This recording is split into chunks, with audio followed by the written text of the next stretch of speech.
Scarlet, known to everyone as Little Red, hated these woods, hated the way the trees seemed to watch her, their branches like skeletal fingers reaching out. Red had never questioned why her mother insisted on sending her alone through these woods to her grandmother's house. Her mother had a way about her, a quiet authority that brooked no argument. Red tugged at the crimson cloak that draped her slender frame, a gift from her grandmother that had become her namesake. It was suffocating today, heavy and hot like a premonition. A twig snapped behind her. Red whirled around, heart hammering against her ribs. A lone deer, startled by her sudden movement, darted deeper into the woods. Red exhaled a shaky breath. She was being paranoid. There was nothing to be afraid of.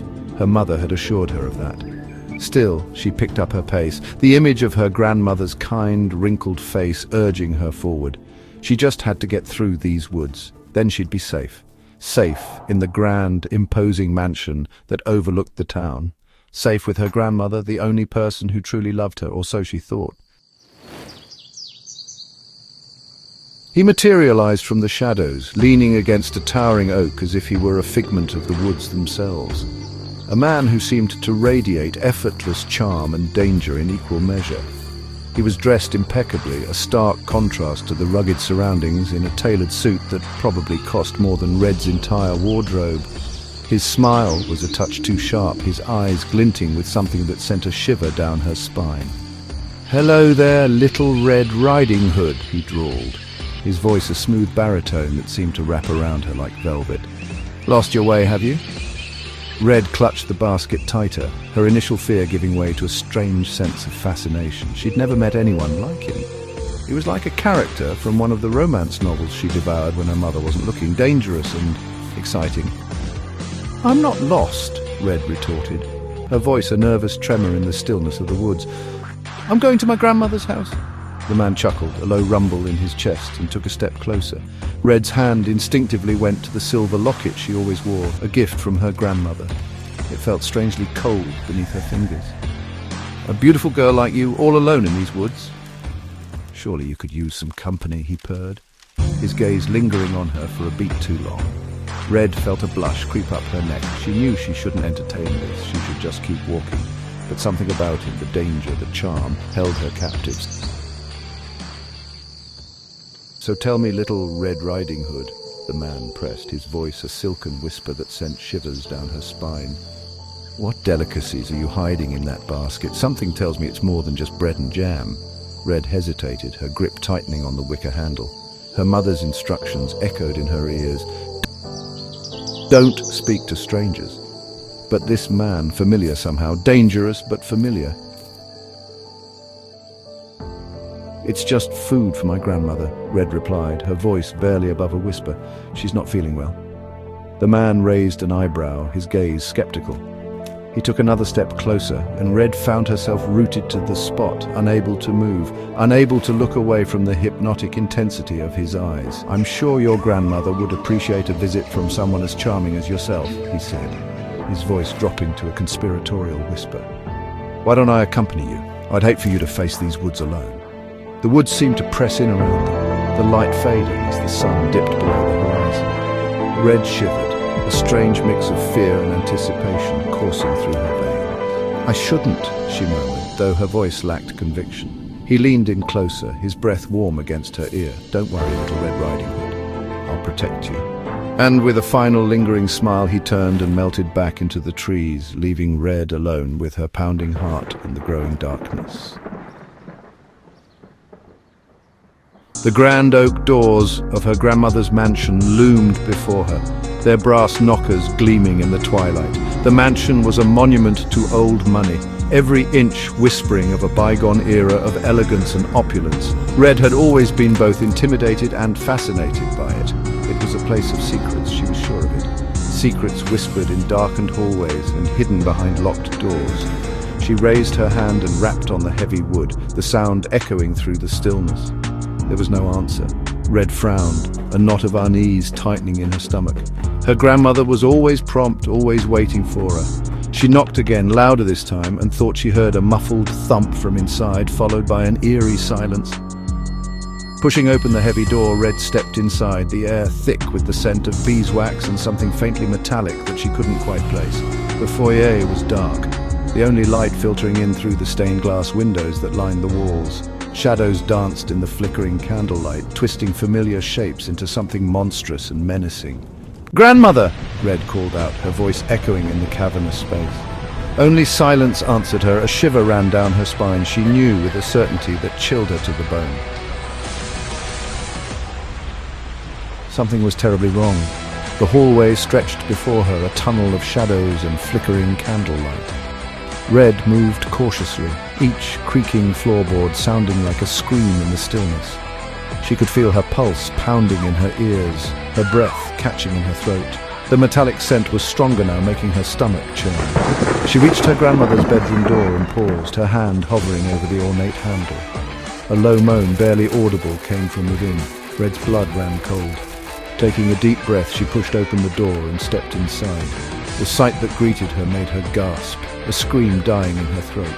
Her grandmother lay sprawled on the bed, her nightgown stained crimson, her eyes staring vacantly at the ceiling. The air was thick with the coppery tang of blood. Red stumbled back, her hand flying to her mouth to stifle a scream. Her grandmother, her kind, loving grandmother, was dead, murdered. The basket slipped from her grasp, spilling its contents across the floor, the bright red strawberries, a stark contrast to the crimson pool spreading across the white sheets.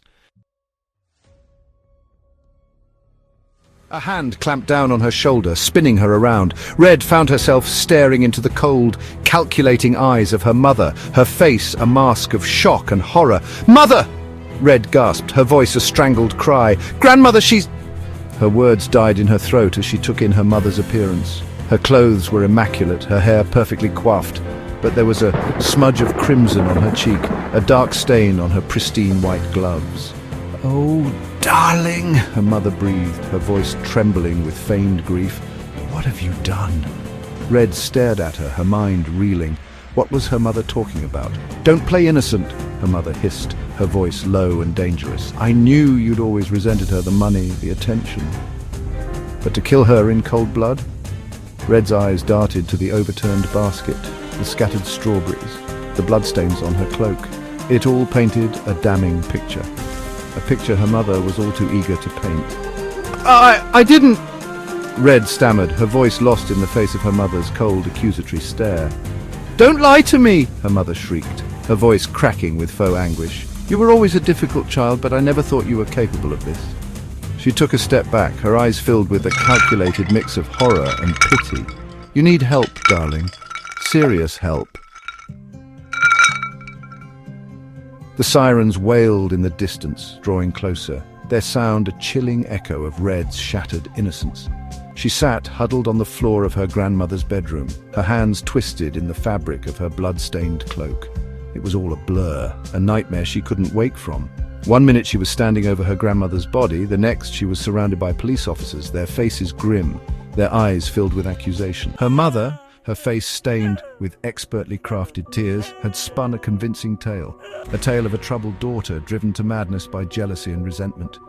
Red had tried to protest, to proclaim her innocence, but her words were lost in the whirlwind of her mother's lies. She was always a troubled child, her mother had said, her voice thick with feigned sorrow.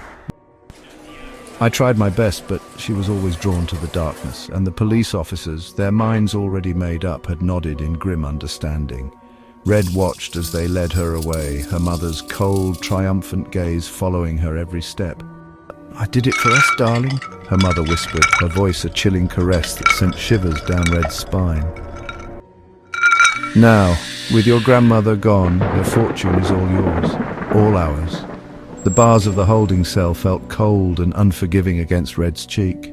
She had been here for what felt like an eternity, the sterile white walls closing in on her, suffocating her.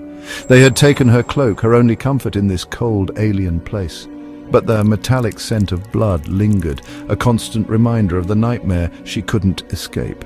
Her mind raced, replaying the events of that horrific night over and over, searching for an answer, a way out of this labyrinth of lies. She hadn't killed her grandmother. She knew that with every fiber of her being. But if she hadn't, then who had, and why had her mother framed her? The answer, when it finally hit her, was like a punch to the gut. It had always been about the money. Her grandmother's vast fortune, which Red was set to inherit. Her mother, drowning in debt, desperate for a way out, had seen the perfect opportunity, a plan as twisted and cunning as the woman herself. Red closed her eyes, tears stinging her eyelids.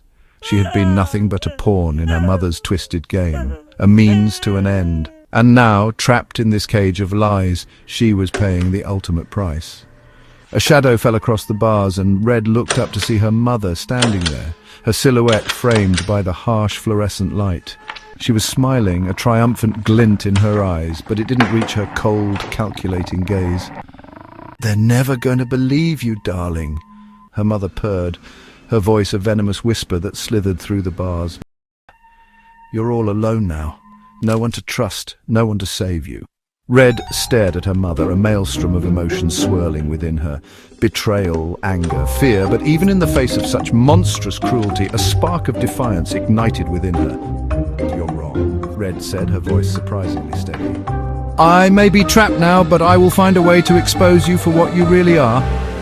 Her mother's smile faltered, replaced by a flicker of something cold and dangerous in her eyes. Then just as quickly it was gone, replaced by a mask of mocking concern. "Mother, oh darling," she sighed, her voice dripping with false pity. "You always were such a dreamer." And with a final chilling laugh, she turned and walked away, leaving Red alone in the cold, sterile silence of her cell. The echo of her mother's laughter, a haunting reminder of the nightmare that had become her reality.